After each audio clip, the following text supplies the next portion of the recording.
Hi, it's Sarah here. Just to say that in this episode we do talk about instances of domestic violence and abuse which can be distressing for some listeners.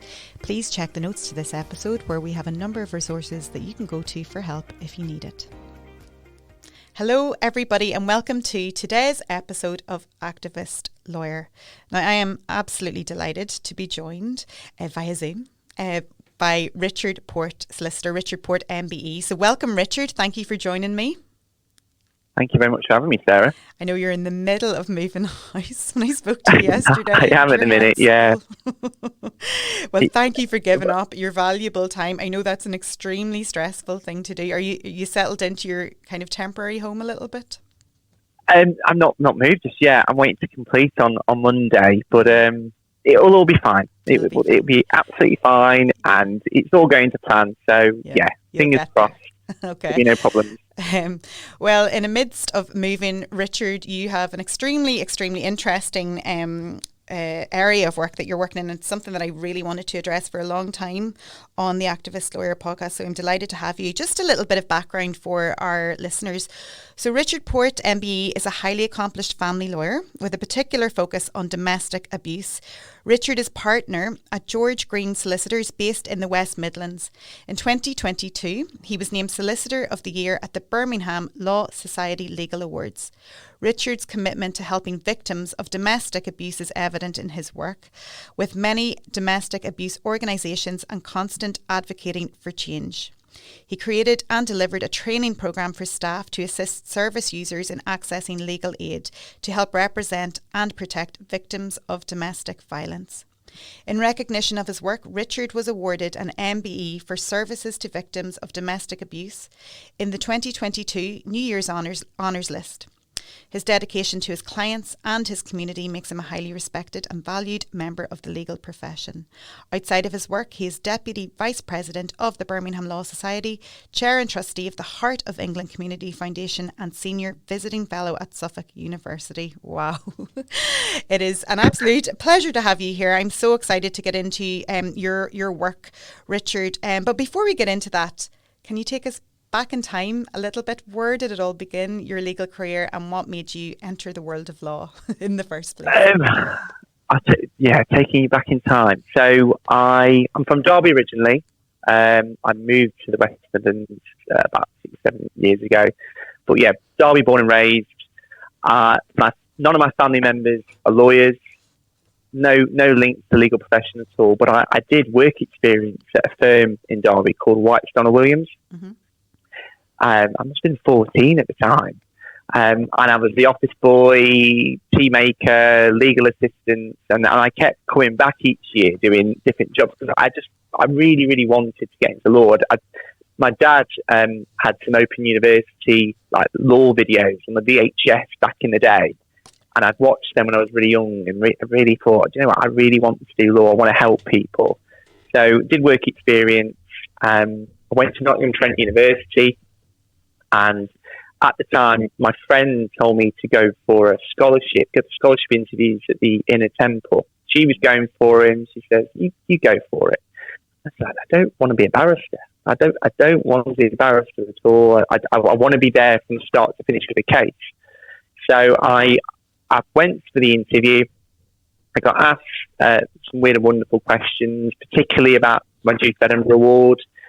So what was your favourite moment on your Duke of Edinburgh? And I just said, to be honest with them, I said, it was the end because we were on a boat all the way from the campsite, and all I could think about was the Hawaii 5-0 theme tune as I'm on this boat going through. And then I was awarded £20,000 exhibition scholarship. Brilliant. So my mum, when I spoke to her about it, I said, look, told my mum, no legal background at all. I said to her, look, I'm thinking about becoming a barrister. Yeah. She cried her eyes out. And I said to her, what's wrong? And she says, why do you want to ruin your life and make coffees for a living when you've got a law degree? Mm. And I said, no, not a barista, Mum, a barrister. All right. So I went to Bristol for a year, did my bar course. and then came back and I signed a training contract with a firm that I'd been with since I was 14. And at the time, the changes to legal aid had been made about domestic abuse. So I'm asking for a piece of work. I'm asking some advocacy to get my teeth into it. So they took me a case, and it's someone who was in a refuge. So I'd started speaking to the refuge worker, and she said, "Well, no one's ever actually trained us in family law."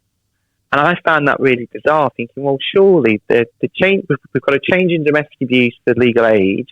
Surely solicitors should be working with the refugees to try and train them up, get them to know about legal aid, get them to know about family law, give them the power to help the service users know more about what they're facing, rather than just being the only ones that have that power, have that control. Well, you need me because I'm a solicitor, and you need to pay for my advice, or you need to get legal aid for myself. So I'd spent time with the refuge workers, trained them up, everything they need to know about family law. They all jump ship to different refuges because there's always an issue with tender for contracts for domestic abuse organisations. So then those workers moved to different refuges, so I trained them up, and then I trained them up, and then it was a never-ending cycle of it all. But I found that I was good at it, and I think I'm not that one-size-fits-all solicitor. I'm not kind of in the sense that when you watch a solicitor on TV or you hear about them, you assume it's going to be kind of, it's a 9-to-5 job, and they're only doing it to do that 9-to-5 job. And to me, I was just talking to someone today about the law. It's not a job; it's a vocation.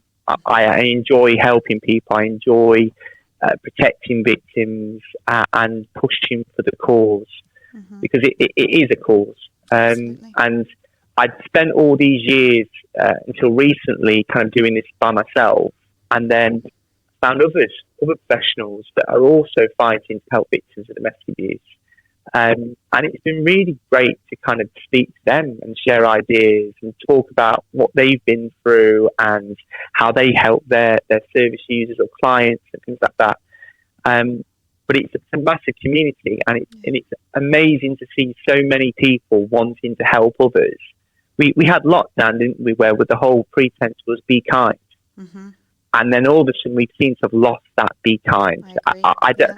When was the last time you heard someone say, be kind? Yeah, you're so right. Yeah.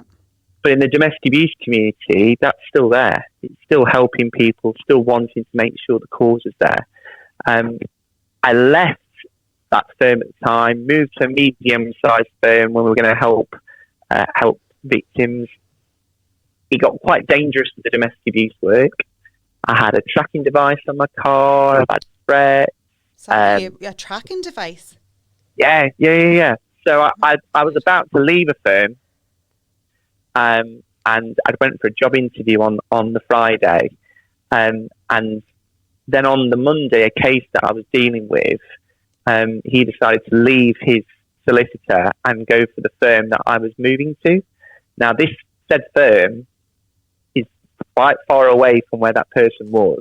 Okay. So then I found out his friend, because of what's happened with domestic abuse, was his party trick was putting tracking devices on cars. So I found one on mine and got rid. Wow. So yeah, it got a bit dangerous. So I stopped it for a little bit, but then I what to say, when you come out, they pull you back in, because at the end of the day, there was no one there to help these victims, and no one to help the organisations and things like that. So I came back to it, and I've just been doing it ever since. Again, people need help. Yeah, and people certainly do need help. Huge numbers, unfortunately, will need your help and others like you. So you work under, I suppose, the heading of family law. But what's really interesting to me is that you specialise, and I haven't come across anyone before. I told you previously, and listeners might know, I sit on the Women's Aid Board here in Newry, so the Women's Aid Armagh Down. And it's something that we discuss a lot is, the lack of movement in terms of legal issues. But there's nobody that seems to be pushing things on in that regard. And, we're aware of the difficulties around these complex cases, that are often treated in the same way as common assault, like a normal assault, like somebody hitting somebody in a pub. It's very different from, somebody who's been a victim or a survivor of domestic abuse, especially if it's been, persistent and ongoing for years and years. We have children involved very often, financial issues. The survivor has nowhere else to go. So there's huge complex issues there. Then when it comes to the legal landscape and the support that's there, it seems to be quite lacking in various areas. So in terms of your work, Richard, and I will say as well, England and Northern Ireland are very different spaces when it comes to protection and support, even around domestic violence. I mean, we don't even have a strategy here for violence against women and girls, which is hugely problematic. So the guidance is even lacking. But let's go back to even the very basic terms in terms of reporting. And we know so many cases are underreported. What do you see as the key challenges for somebody who wants to bring a case around domestic violence and domestic abuse? There's many kind of challenges to it all.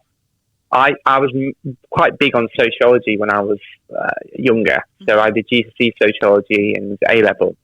And I think the biggest problem you've got is that even if you report it, on the actual official statistics, it may not come across as domestic abuse because you've got this thing called the dark figure of policing.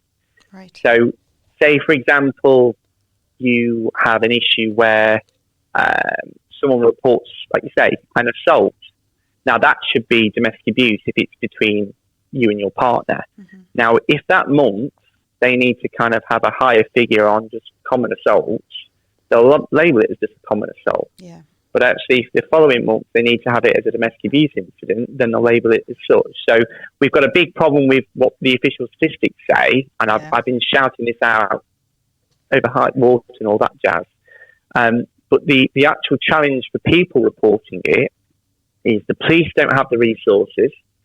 So you may report a crime, mm-hmm. but it may take them a week to come to you to kind of take a statement. Even if you report said crime, mm-hmm. they then got to investigate it. And again, it takes them months to investigate. And if it's a very complex case, it's going to take even longer for them to investigate it. They've then got to get the arrest to take place. So I've had a few cases where we reported a crime. We've gone through the hurdle of having statements taken and police coming out and taking it seriously. They've then got to arrest the perpetrator, and the amount of times where we've told them where the perpetrator is, mm-hmm. and they just said, well, we haven't got the resources to go, or there's no one available, or we're trying to check it through with our sergeants. So even if a crime is committed, and you obviously know there's a crime committed, mm-hmm. then it doesn't work out simple at all. And then you've got the other factor of being taken seriously for what's happened. Mm. And it's a difficult one because I think the trust in the police has gone awry as to whether victims feel that they can trust them to actually take on the case seriously and deal with it. And the amount of cases that I've seen where someone's reported a crime and they're made to feel that they're the actual one that's committed the crime. Oh, wow. They're challenged so much that they're fearful that if I take this further, what's going to happen to me and what's going to happen to my children? Yeah. So many cases just aren't followed through, I'd say. The amount must be quite startling. And there's various reasons for that. But even in the very early days there where you said where a crime has been reported and it might take the police a week, 7 days or so to come back to interview that person. Within that week, so much can change for that, the person who's reported that crime, which it puts them in a really volatile position. It's really worrying. Now, just talking as well about time limits, which is a huge problem in terms of bringing a case, given that it takes the police all of that time to investigate, et cetera, even to go to court, many people become timed out. Is that still something that you witness very often? Isn't that bad that we would, that's the perfect word for it, timed out. Your case is timed out. And I've had probably about 2 of those. So I only deal with the family law aspect. Yeah. So I've got no control over the police or the criminal aspect at all. Mm-hmm. But timed out. They've got all the evidence. There's clearly been a crime committed. Yeah. But on the technicality of when they get to court that they're probably a day or 2 days late, mm-hmm. Timed out. It's done. Sorry. And all you get is an email from the CPS saying, apologies. Yeah, we thought we might be able to push it, but we were timed out on this. Okay. We can't take it any further. Mm. So Yeah, and does that have a knock-on effect for your work then, I guess, in terms of, or does it affect, the elements of the kind of the advice and representation that you provide, or is that separate? It does, because when you go to court and you're trying to argue domestic abuse, and then you've got the perpetrator saying, well, the police didn't do anything about these allegations against me, I wasn't convicted. And it does kind of take a bit of a shine off your case, Sure. doesn't it? Because with the courts themselves, you've got a lower threshold for the civil cases, a balance of probabilities, with the criminal cases being beyond reasonable doubt. So, again, when you're going in and you're trying to argue that, well, actually, even on a higher position with a criminal court, they didn't find that person guilty, but on a technicality, then the criminal courts are going to go, well, actually, I don't think, the civil courts, are going to think, well, actually, what's the point with this? So it does affect, and you can imagine with victims, they've spent all this time getting themselves psyched up about a criminal trial, being brave to go forward and face and challenge their perpetrator, and all of a sudden they get told, well, actually, sorry, technicality, he's out of it. He's out of it. That's so frustrating and so dangerous, really, as well. It's very, very disappointing, to know that we haven't moved on. And really, I feel like this area of the law, there's just a lot of blindness to it from all parts. But just around the recognition of new types of, harm, I suppose, as a criminal matter, coercive control, for example. And other forms of abuse that haven't been traditionally, I suppose, spoken about or recognised, that don't just involve assault. Do you see those cases coming forward more? Are they more difficult in terms of working on and getting representation in place? So originally, when controlling coercive behaviour was made a criminal offence, what they were using, the police were using it for, was a blanket offence. So if the assault didn't work, they could try and get them on the controlling coercive behaviour as a backup. A lot more cases now, you have that as an extra offence on the charge sheet. My only concern is that police aren't confident to use it as something on its own. Yeah. I've never seen controlling coercive behaviour as a sole offence. Right. Because maybe in some cases rightly so, because there's other forms of domestic abuse, but I don't feel the police are confident with it just yet. And it's the same with I don't know if you're familiar with domestic violence protection orders and domestic violence protection notices. Yeah. I've in my whole career, and I basically just all my cases are domestic abuse cases. I've seen 3 of those in the last just over 10 years. Shocking. And that's not because they can't go for them, it's because the police aren't confident with them. Sure. There was one in Liverpool where they had that, and I've got to commend whoever the police officer was on that, because they knew exactly how to use it, they knew exactly the time frames on it. But I've not seen one since, because the police, what they do is a blanket statement to victims, is if they raise domestic abuse or harassment and stalking, the police just advise them to go and seek a non-molestation order with a solicitor. Right. When actually they've got the power to go for urgent orders if they wanted to. They just either haven't got the resources, time, or the confidence in that area. Whether you're talking about Northern Ireland here, we know there's various issues, our own problems, but across the board there seems to be need for huge improvement. What do you see as, can you identify any key areas that you would say, would really help support survivors and, complainants who have experienced domestic abuse and violence? The problem I have is people ask me this and say, what's the solution to resolving domestic abuse and getting rid of it? There's many little things we can do.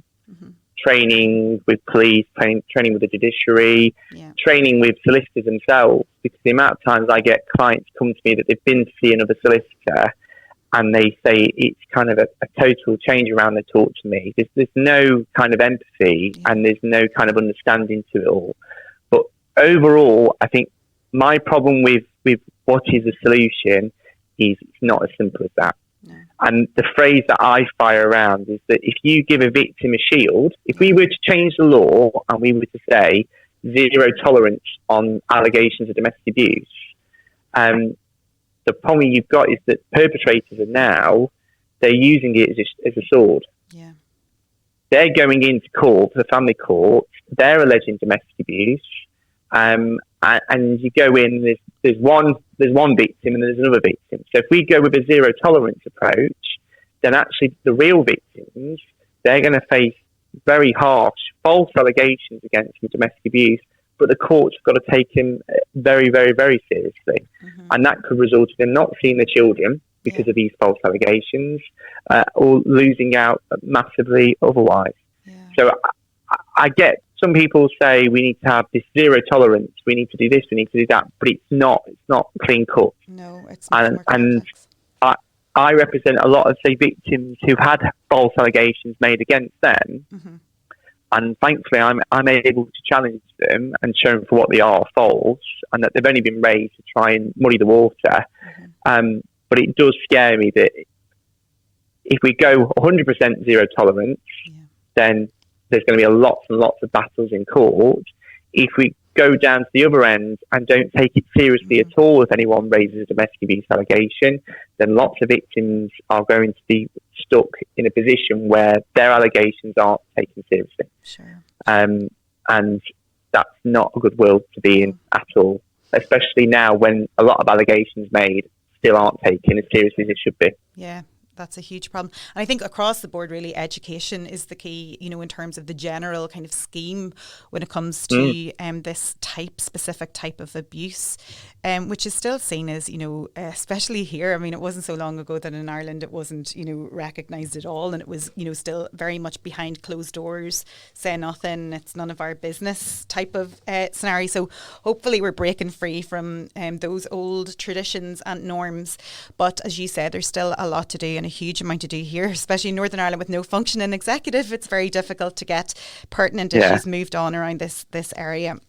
So just in terms of your actual casework itself, I know there's a very high profile case, Griffith v. Griffith, and I didn't recognise the title of the case until I read into it. And I do remember this case. It's about the former Conservative MP Andrew Griffiths and his ex-wife Kate Griffiths, who was found by a judge at, I think it's Derby Family Court. My hometown. That's your hometown. To have abused and repeatedly raped his ex-wife. And I read some of the details and I went down a few rabbit holes. There's a lot to this case, and what happened is really, really harrowing. It's an awful, awful read.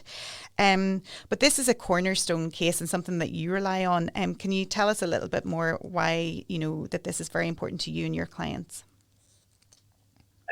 Yeah, I've read up on it. So I never dealt with this case. Yeah. I know Dr. Charlotte Salmon, she was counsel on this. Mm-hmm. I use it for contact centres. So normally what the pre-stance was that if you were a victim of domestic abuse and your ex-partner had to have contact in the contact centre, the standard stance on it all is that both parties share the costs for a contact centre. Okay. Yeah. And how kind of shocking is that? Your perpetrator's got to have supervised contact in a contact centre, not because of you've done nothing wrong in this situation, but you're wanting to make sure your children are safeguarded, and you've got to pay for the privilege of them having contact in the contact centre. So I normally raise the case of Griffiths and Griffiths. From what I understand, it went to appeal on that point. And the courts have actually, father should pay for the contact centre. Mm-hmm. But I raise that with the courts because, again, it shows that if you've got domestic abuse and it's proven domestic abuse, it's not allegations that are fired around, then why should a victim have to pay for the contact centre? Yeah. I think the problem we've got with the courts is that they are very overrun with cases. Mm-hmm. There's massive delays, and they haven't got the time to kind of sit down and properly take in cases as to what they are. And that's quite sad. Yeah. Because it's the courts. That's what they're there for. They're there to help victims, and they're there to help parties try and resolve matters. Mm-hmm.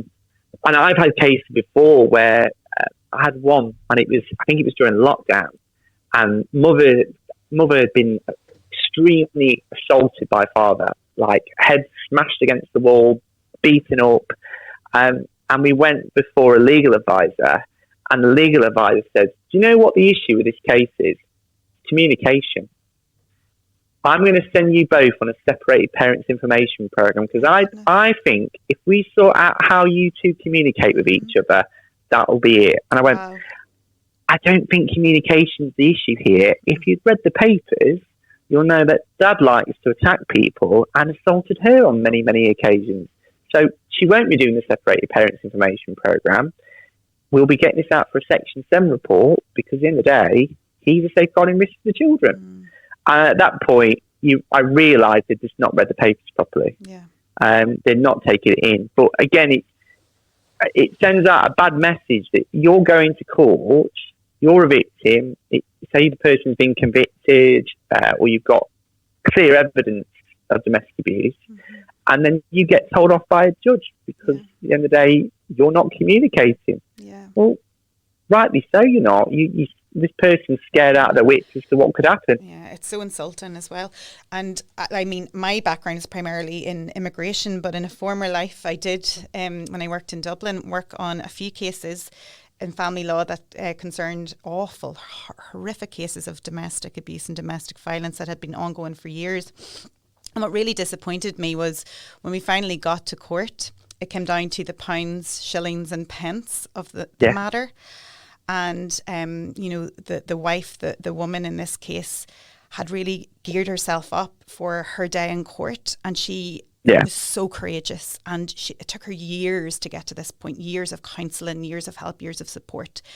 And she finally felt very brave and she felt like she wanted to stand up. But the judge was having none of it.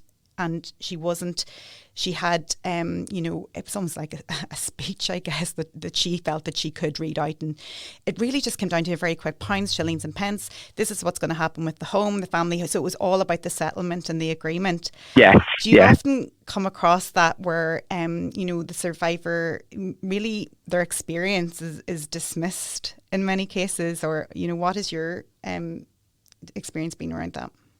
Too many times. And I think my attitude to cases is I'm not I won't stand down and stand back and be quiet about it. I probably should do. Yeah.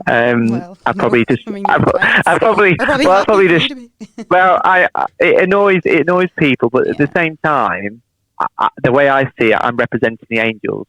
This is the way I go with it, but I don't like it when people are dismissed. I don't like it when you've said something that's relevant and quite scary about allegations of what they've been through, and then they're made to feel tiny about it all. They're made to feel that, well, actually, you're not important in this.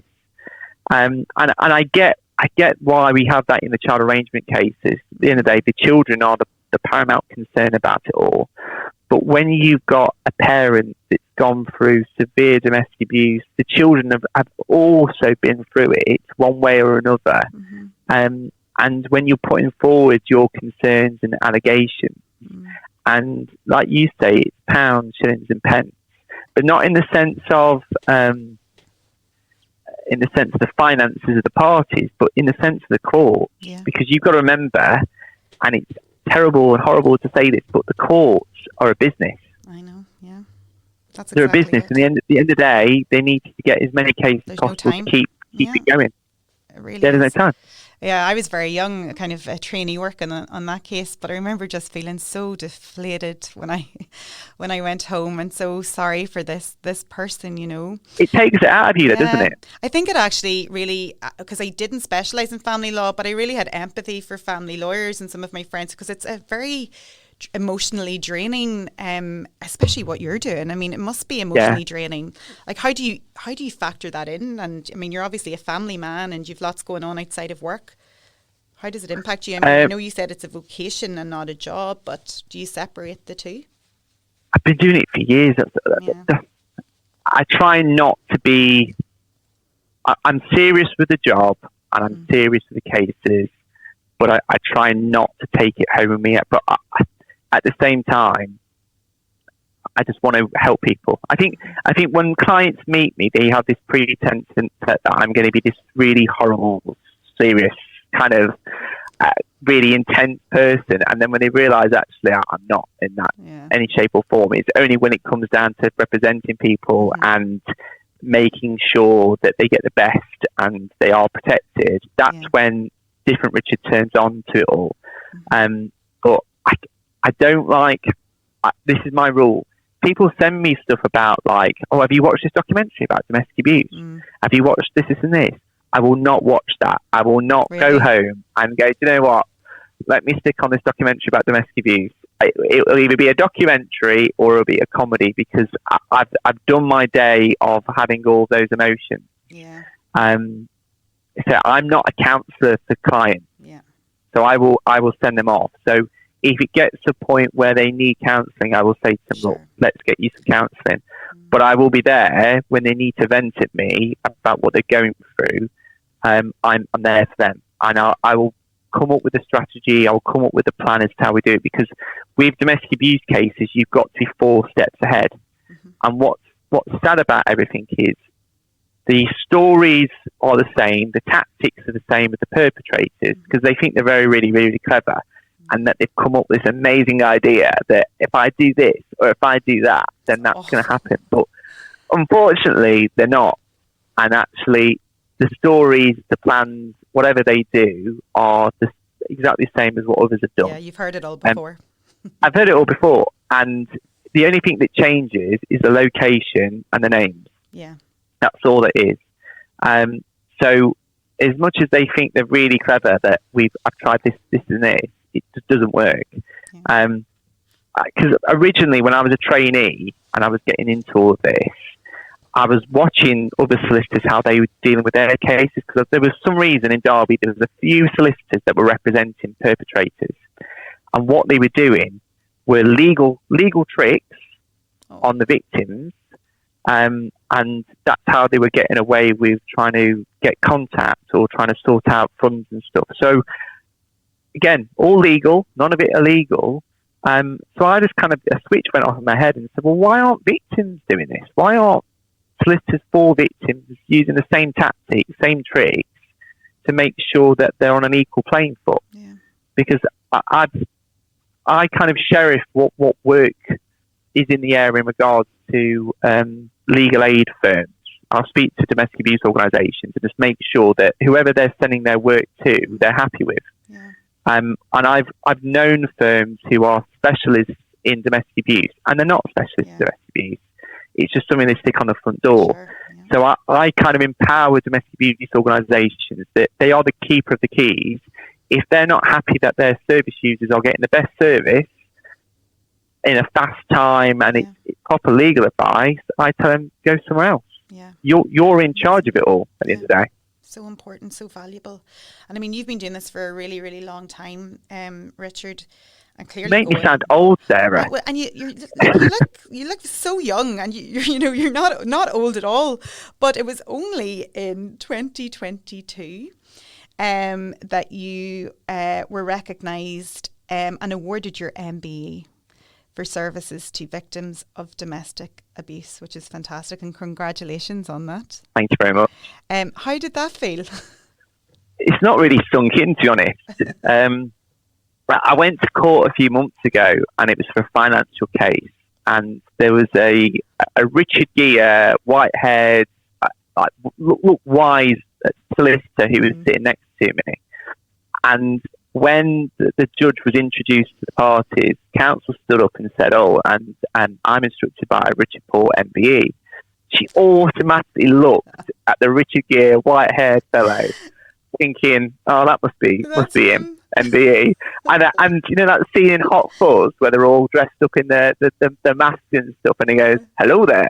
I have to then step in front of him and go, it's me, hi. But yeah, I'm 32, and it's kind of not sunk in, and I like it. I'm very proud of the honour, but at the same time, it's kind of a bit of a kick in the teeth, because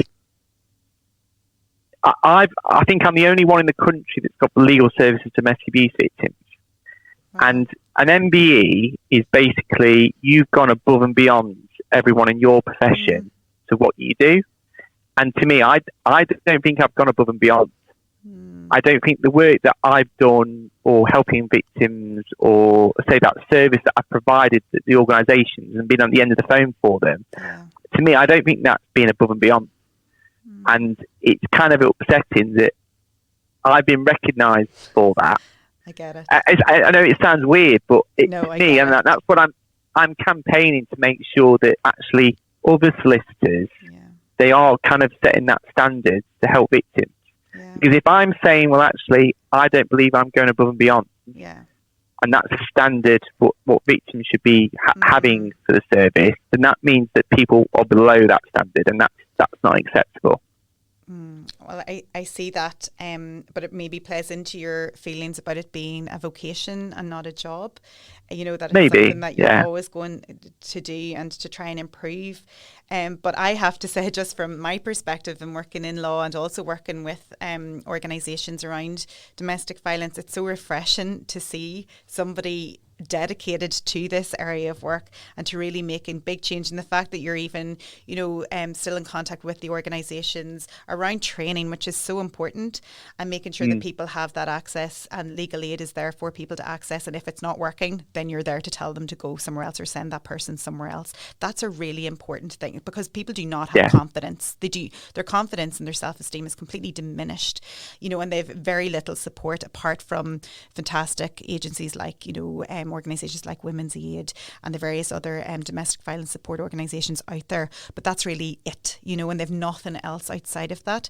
So for me, it's really refreshing to see your work. And I hope, the fact that I know you have an MBE and you're very, very humble and modest about that, I think it really shines a light on the importance of this area of work in general, and that it is very different, it's very specific, and it needs specific focus on. It's not just another form of, an assault, as we just said, or something that needs to be addressed in the normal way through the courts. There's so much involved in these complex cases. So well done on that. It's fantastic. Thank you.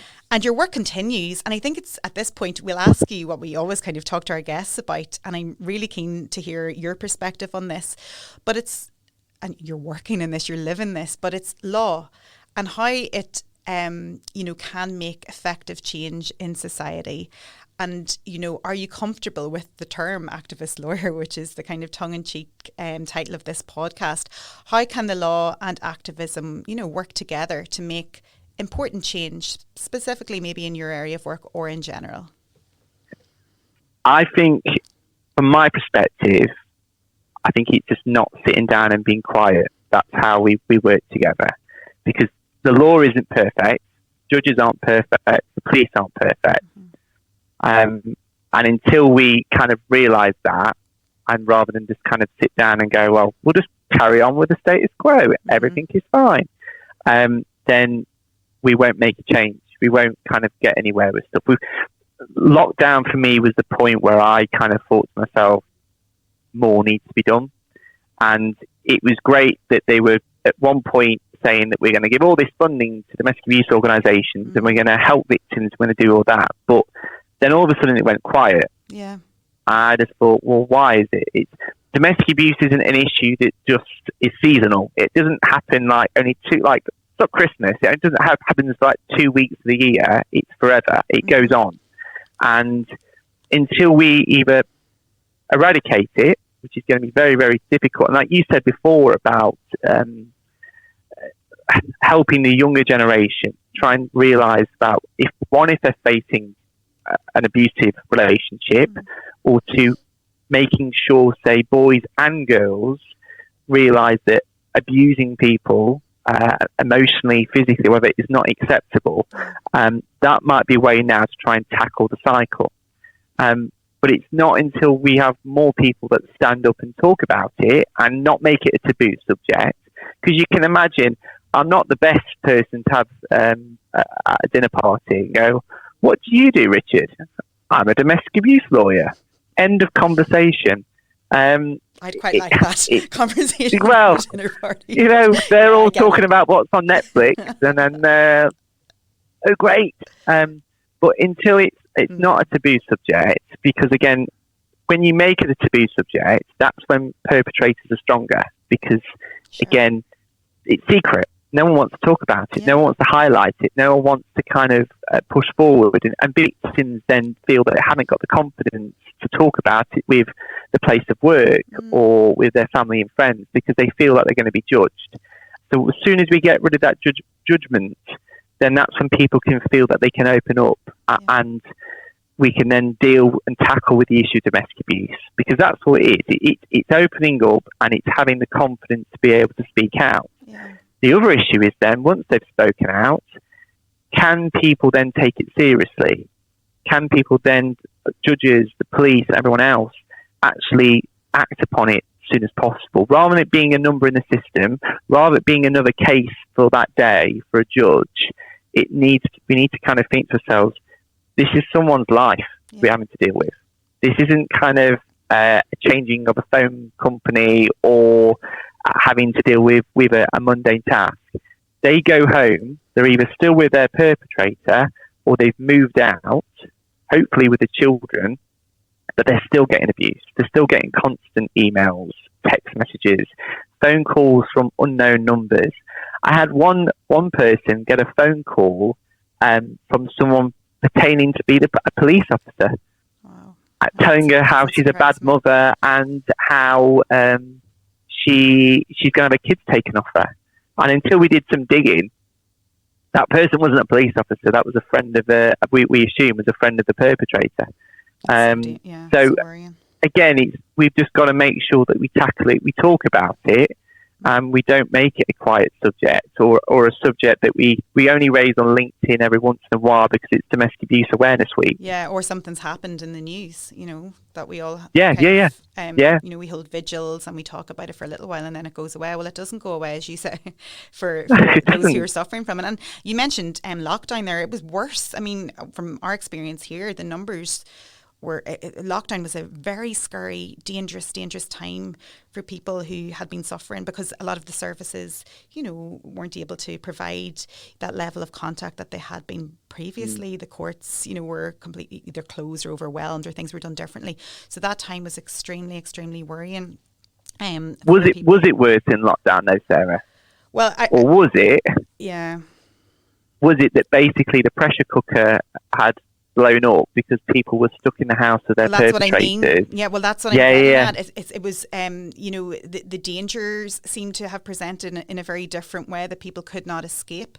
I am familiar with just very difficult stories around that period of time. And just, Richard, finally, I guess for people who are interested in getting involved in your line of work, and I'm sure many of our listeners will be, really keen to hear about your career and how you got into this area and how you're so, passionate about it. And I think you need to be someone with that empathy and with that passion for working in this area, because it's not easy. But if somebody wanted to get involved, what would your advice be for somebody who maybe wants to change into your career or wants to start out in their law career working within your area? For family law in general, I'd say do as much work experience as you can.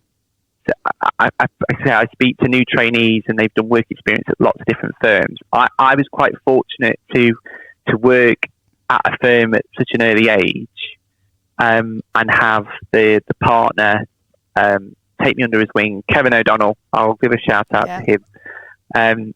I owe it all to him, so to speak, and his late brother, John. If it wasn't for them kind of giving me that confidence, so I've got no family members at all in law.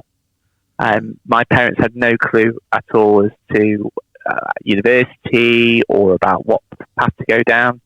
But I think it's just get as much experience as you can, and then just build it up from there. And if it's an area that you love, because again, you have to be a certain type of person to do family law, then go for it. Like I say, I've been doing it for many, many years. I don't have a Sunday afternoon, Sunday night kind of dread that I'm coming to work the next day, because I know what I'm doing is helping people. But with the domestic abuse work, I think if that's an area you want to go down, then I think the best way to do it is get into family law, help as many people as you can, work with as many organisations as you can, because so the way I've spent my career, I've just listened to people, and that's the best way to be, rather than thinking I know best, I know everything. I don't know the best, I don't know everything. I like to listen to organisations. I like to hear from their experiences. How do we make things better? How can I make sure things are getting better? Because unless you're talking to people and not in a narrow-minded, dogmatic, this is the only way it's going to work, then you're never going to help anyone whatsoever. So I say it is rewarding. It is stressful, I won't lie.